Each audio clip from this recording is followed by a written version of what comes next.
Hi friends, ನಾನು ಸಿದ್ಧಗಂಗಾ ಮಠಕ್ಕೆ ಹೋಗಿದ್ದೆ. ಅಲ್ಲಿ ನೋಡಿ ಎಮರ್ಜೆನ್ಸಿಗೆ ಬಿಡೋಣ ಅಂತ ಈ ಥರ ರಂಗೋಲಿದು ಇದು ತೊಗೊಂಡು ಬಂದೆ.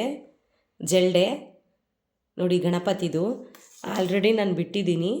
ನಾನು ಯೂಟ್ಯೂಬ್ ಬ್ಲಾಗಲ್ಲೂ ಹಾಕಿದ್ದೀನಿ ನಾನು ಇದನ್ನು ನೋಡಿ. ಮತ್ತು ನೋಡಿ, ತುಳಸಿ ಕಟ್ಟೆ ಬಿಡೋಕ್ಕೆ ಚಿಕ್ಕದೊಂದು ತಂದಿದ್ದೀನಿ. ಇದನ್ನು ಇವಾಗ ಬಿಟ್ಟು ತೋರಿಸ್ತಾ ಇದ್ದೀನಿ.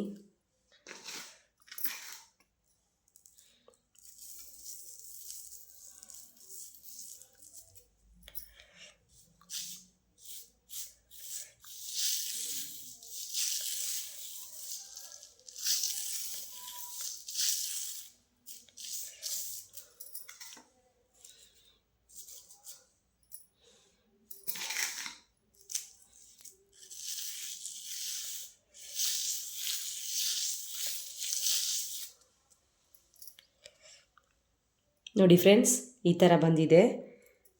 ಇದು ದೊಡ್ಡ ಜಲ್ಡೆದು ಇಲ್ಲಿ ಬಿಟ್ಟಿದ್ದೀನಿ ಆಲ್ರೆಡಿ. ನೋಡಿ ಫ್ರೆಂಡ್ಸ್, ಎಷ್ಟು ಚೆನ್ನಾಗಿ ಬಂದಿದೆ. ಇದು ಚಿಕ್ಕ ಜಲ್ಡೆದು ನೋಡಿ, ಈ ಥರ ನೋಡಿ. ಇದು ಚಿಕ್ಕ ಜಲ್ಡೆದು ಈ ಥರ ಇದೆ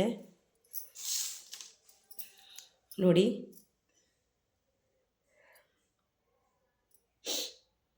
ಇಷ್ಟೇ ಫ್ರೆಂಡ್ಸ್, ಈ ವಿಡಿಯೋ ಇಷ್ಟ ಆದರೆ ಲೈಕ್ ಮಾಡಿ, ಶೇರ್ ಮಾಡಿ, ಸಬ್ಸ್ಕ್ರೈಬ್ ಮಾಡಿ, ಪಕ್ಕದಲ್ಲಿರೋ ಬೆಲ್ ಬಟನ್ನ ಕ್ಲಿಕ್ ಮಾಡಿ.